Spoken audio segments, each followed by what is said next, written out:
bienvenida a este entrenamiento que tiene el objetivo de poder expandir tu visión acerca de cómo funciona el sistema digestivo, cómo es que hay ciertas alteraciones en este sistema que derivan en la aparición de signos y síntomas gastrointestinales que muy probablemente tienes, y cómo es que el ambiente, el estilo de vida y la alimentación juegan un papel importante en manifestarse, ya sea como detonadores o mantenedores de la aparición de estos signos y síntomas gastrointestinales. Vamos a partir del principio de las causas raíz.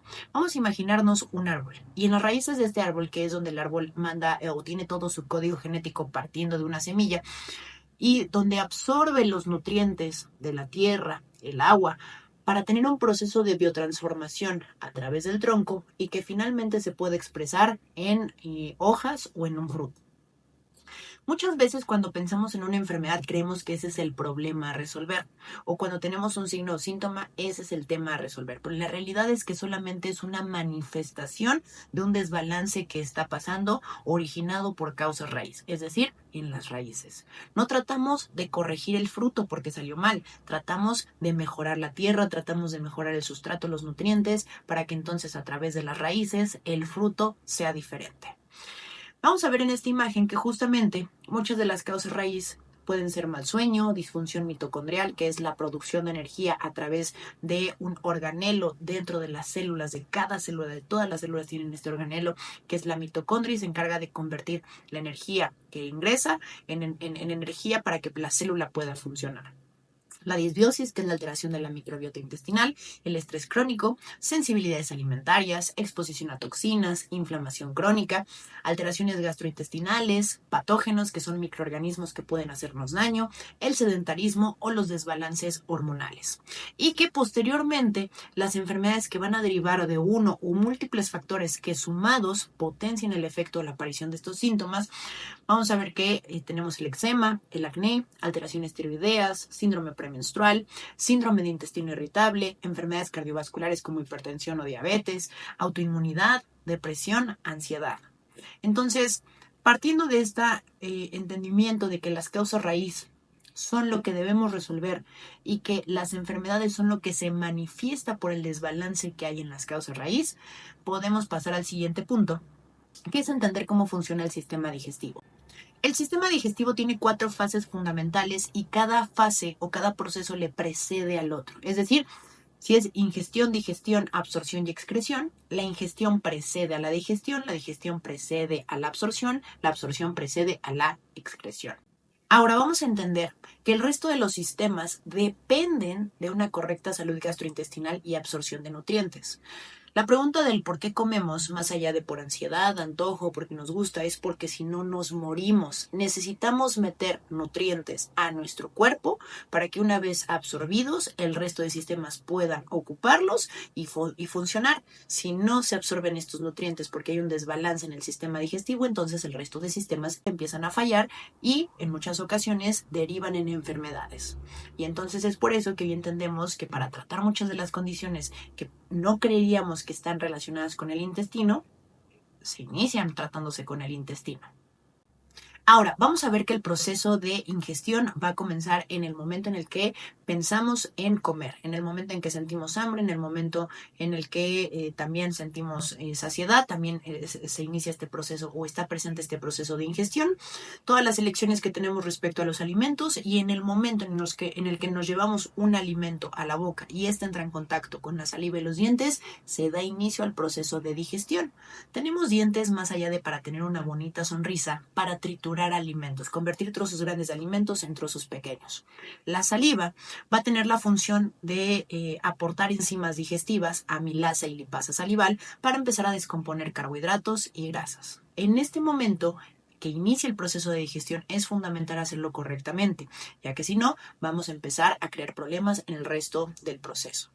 Después sigue el estómago. Una vez que tragamos los alimentos, pasan por el esófago, llegan al estómago donde está el jugo gástrico. El jugo gástrico se encarga de terminar de descomponer esos trozos grandes en partes ínfimamente pequeñas, suficientemente pequeñas para que puedan ingresar a través de la pared intestinal, entren al torrente sanguíneo, sean distribuidas a los diferentes sistemas, puedan aprovecharse y después de que son utilizadas, los desechos se van al tema de la excreción. Dentro de los errores más comunes al querer tratar de sanar el sistema gastrointestinal es no analizar y respetar esta jerarquía del proceso digestivo. Muchas veces tenemos una condición en el intestino y queremos únicamente tratarla, pero ni siquiera reflexionamos qué tal estuvo la digestión, hubo una correcta producción de jugo gástrico que descompusiera adecuadamente el alimento. O el alimento no se pudo descomponer adecuadamente, siguió estando en un trozo grande, este trozo grande se fermentó, me causó eructos. Porque toda fermentación, particularmente la putrefacción, causa gas, y ese gas se tradujo en un eructo. Y si pasó al intestino, entonces vamos a tener esta fermentación que va a producir gas, dando origen al hinchazón y a los gases. Y posteriormente puede afectar la excreción con un tema de diarrea o estreñimiento. Al entender toda esta jerarquía podemos descubrir dónde están los problemas realmente, las causas raíz que nos están causando el problema en el intestino, y no solamente querer ir a tratar el intestino. Porque incluso pudo haber comenzado desde la boca, con una incorrecta masticación. Enfocarse solo en la microbiota es otro de los errores fundamentales que cometen las personas. ¿Por qué sucede esto?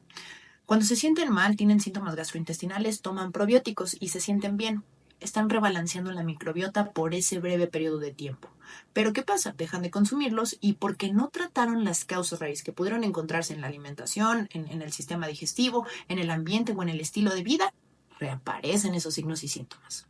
La suplementación. Hoy en día todas las personas deciden autosuplementarse porque vieron un video en algún lado y les dijo que el magnesio es bueno, pero ni siquiera entienden para qué funciona. Quizás saben que para el sueño, quizás saben para qué el rendimiento, quizás saben que también para la digestión y se saben nombres rimbombantes como bisglicinato de magnesio, óxido de magnesio, tronato de magnesio, pero no conocen las dosis terapéuticas. ¿Y qué significa esto? Que con evidencia científica se ha encontrado que cierto miligramaje, que ciertas cantidades cumplen con el objetivo que tiene ese mineral. Por abajo de esas cantidades no se está cumpliendo el efecto terapéutico de dicho suplemento.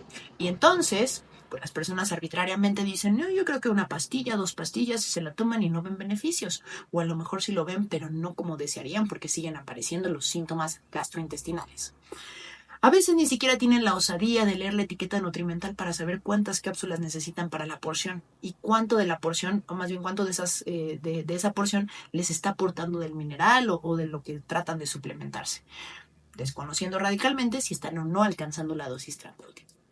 El mal manejo de las dietas de eliminación. Tengo historias de terror de pacientes que llevan meses o incluso comenzando a cumplir años con patrones de alimentación como FODMAPs. Aunque bien, sí es importante y ayuda a regenerar sistema digestivo, sistema gastrointestinal, cuando se hace por un periodo prolongado de tiempo es detrimental para la salud, afecta a la salud. ¿Qué significa esto? Los FODMAPs, que son estos alimentos fermentables y puede contener fibra prebiótica que alimenta la microbiota intestinal, llevado por un periodo prolongado de tiempo, es quitarle el sustrato, el alimento a la microbiota. Y entonces si se le quita el alimento empiezan a fallecer. Y si fallecen, entonces no pueden cumplir con sus funciones y derivan en trastornos gastrointestinales. Al principio llevando FODMAPs se sienten bien, pero pasa un periodo de tiempo, siguen con este protocolo FODMAPs y dicen, me empecé a volver a sentir mal y no entiendo por qué si sigo haciendo la dieta baja en FODMAPs. Ahí está la razón. Y no ver los factores ambientales como disparadores. En muchas ocasiones no consideran la exposición a hidrocarburos, sobrecrecimiento de hongos en paredes causadas por humedad, radiaciones, electromagnetismo. Muchos de los factores ambientales también nos afectan, incluso las relaciones personales. Eso nos afecta a nivel mental. El tema del estrés y cómo el estrés nos afecta al sistema nervioso y sistema nervioso cómo afecta los movimientos en el intestino. Es importante entender que también los factores ambientales juegan un papel importante en el momento en el que hay daño al sistema digestivo. Vamos a entrar un poco a lo que es la disbiosis. Vamos a identificar que el intestino tiene diferentes barreras. Primero va a ser una barrera microbiológica, que es donde habita la microbiota intestinal. Luego va a ser una barrera química, en donde se va a encontrar el moco. Hay ciertas bacterias que habitan en este moco de manera natural, ayudan a su producción, pero por lo general no hay mucha cantidad de bacterias. La barrera física, que es justamente las células, la pared del intestino, que es donde se da el inicio del intestino permeable, y la barrera inmunológica. 70% de los linfocitos, células especializadas del sistema inmune, están en el intestino. Tienen que estar al pie del cañón por si algo que ingresó a través de los alimentos o bebidas pudiera ser dañino, hagan frente inmediatamente. Vamos a ver que la disbiosis intestinal, alteración de la microbiota intestinal, no sucede aleatoriamente o de la noche a la mañana. Los factores alimentarios, los factores del estilo de vida y los factores ambientales son los causantes de la alteración en la microbiota intestinal. Y una alteración en la microbiota intestinal da origen al intestino permeable. Para decir que hay intestino permeable, primero tuvo que haber una alteración en la microbiota intestinal.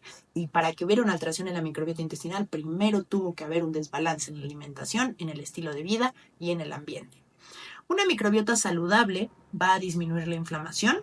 La inflamación es la activación del sistema inmune. Cada vez que hablamos de inflamación, nos estamos refiriendo al reclutamiento de células del sistema inmunológico. No nos referimos a esa sensación abdominal, no nos referimos a ese crecimiento anormal del abdomen que puede suceder después de comer. Eso no es inflamación, eso es hinchazón abdominal y distensión abdominal. Inflamación se refiere a la activación del sistema inmunológico. Va a haber una disminución en el estrés oxidativo, que el estrés oxidativo es precursor del cáncer. Y justamente hay menor riesgo de desarrollar cáncer.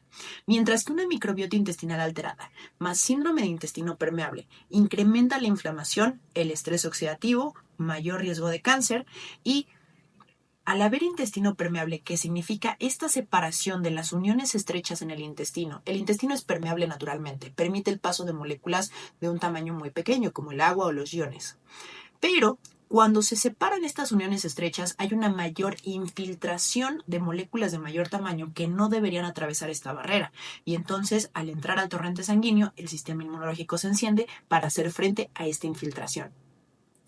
Y entonces, cierta infiltración de ciertas sustancias va a terminar dando origen a enfermedades cardiovasculares como arteriosclerosis, hígado graso, diabetes tipo 2, empeorar las condiciones gastrointestinales como en el síndrome de intestino irritable o enfermedades neurodegenerativas como el Alzheimer. ¿Cómo saber si hay disbiosis o alteración de la microbiota? Los síntomas son náuseas, los síntomas asociados son náuseas, hinchazón abdominal, acidez estomacal, dolor abdominal, cólicos, distensión abdominal, estreñimiento, diarrea, hipersecreción de moco colónico, en las evacuaciones se ve mucosidad, flatulencias y mal olor bucal. ¿Y cuáles van a ser los factores de riesgo para leaky gut, para intestino permeable? Recordemos, para que haya leaky gut tiene que haber una alteración en la microbiota. Van a estar presentes los factores dietéticos, los medicamentos, infecciones, el estrés, alteraciones hormonales, alteraciones neurológicas, alteraciones metabólicas y alteraciones en el ambiente. Entonces, de esta manera podemos comprender que los signos y síntomas que aparecen en el sistema digestivo son mensajes. Es una manifestación de un desbalance que se causó por una alteración en la microbiota. ¿Qué causó la alteración en la microbiota? Solamente pueden ser factores del estilo de vida, alimentación y ambiente. Más aparte, medicamentos pueden entrar dentro de la parte del estilo de vida, también puede entrar dentro de la parte de ambiente. Entonces, entendemos que muchos de los esfuerzos que hacemos no vemos resultados, porque las causas raíz siguen latentes, siguen detonando y manteniendo los síntomas.